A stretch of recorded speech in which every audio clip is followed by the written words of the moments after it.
Bagong Aerox 2026, another surprise na naman ba ito ng Yamaha this month of February sa ating mga rider?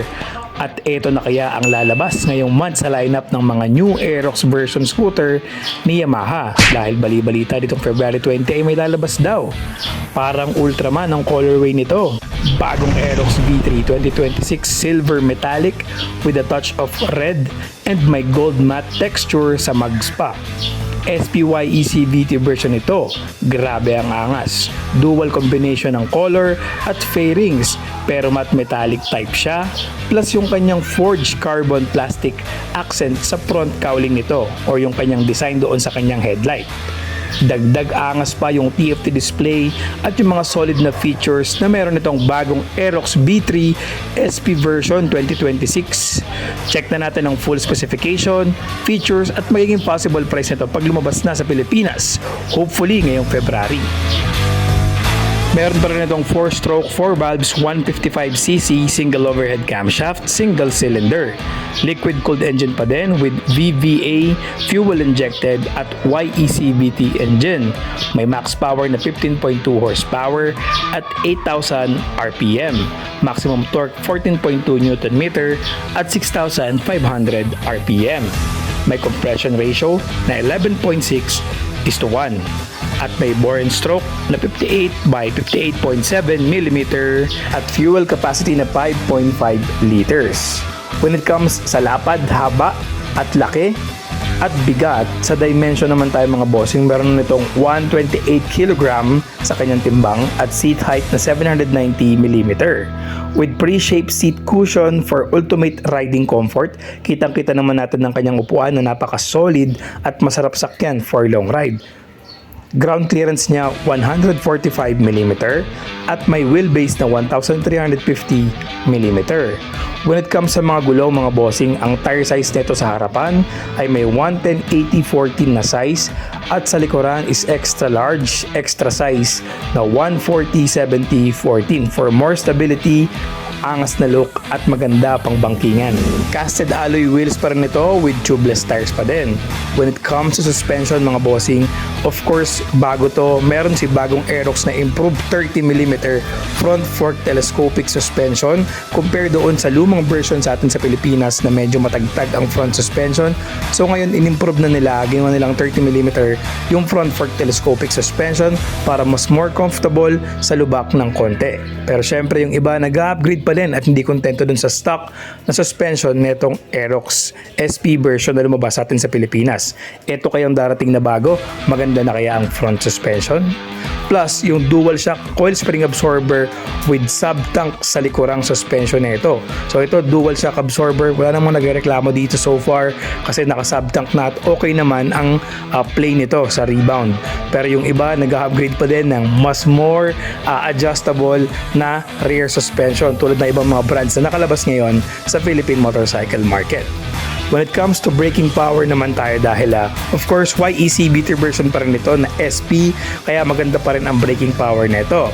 Yung version nito ay loaded pa din ng front disc brake with anti-lock braking system or ABS single pot caliper. Yan po ang harapang preno nitong bagong Aerox 2026 with ABS at may disc brake na po.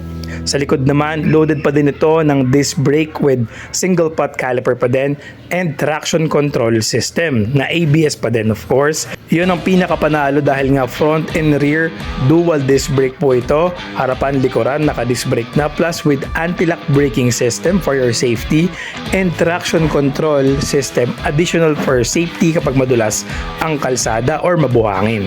So dyan pa lang panalo ka na at safe na safe ka dito sa bagong Aerox 2026 version.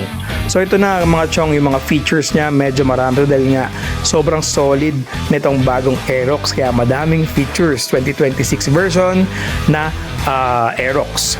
Unang-una, yung kanyang gold metallic mags. So yan yung pinaka napansin agad natin dito sa kanyang bagong labas.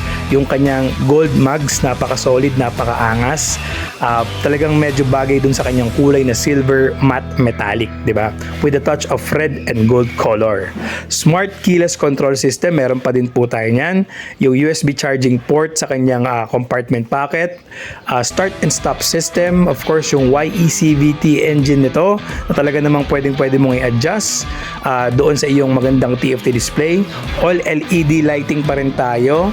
And of course, naka-projector headlight pa din ang ilaw nitong bagong Aerox. Kitang-kita nyo naman, bagay na bagay dun sa kanyang forged carbon plastic yung projector na headlight. And ito na ang panalong-panalo yung TFT display with phone connectivity. Dito pa lang talagang boundary ka na kasi pwede mong i-connect ito sa iyong cellphone. Andito na lahat ng features, drive modes, kitang-kita mo lahat, very bright, very crisp ang kanyang TFT display. Tapos pwede mong connect sa cellphone mo. Meron itong circuit mode or yung pwede mong check yung pinaka-distance mo.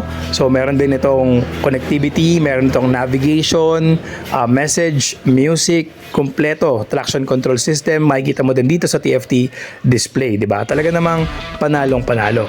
Turbo Y shift, meron din po ito. So, yung toggle switch to improve your RPM, meron din ito mga chong.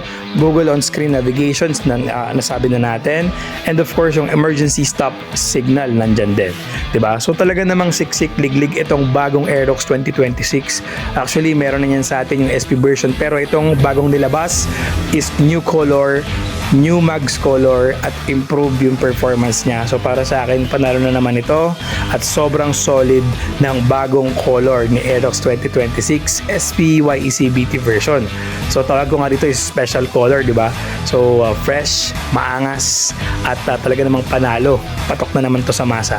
Ang tanong, ito na ba ang lalabas ngayong February 20 at magkano kaya magiging SRP neto kung sakasakaling ilabas ito sa atin this month sa Philippines? So as for my research dito is ang SRP neto sa Indonesia nung nilabas ngayon lang February is nasa 163 to 165,000 pesos kung ko-convert sa Philippine peso.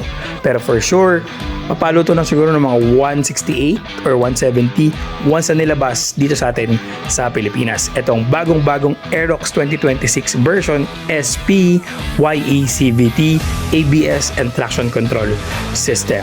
Once again, this is Vlog Nicosa. For more scooter update, don't forget to subscribe, like my Facebook channel and YouTube Vlog Nicosa.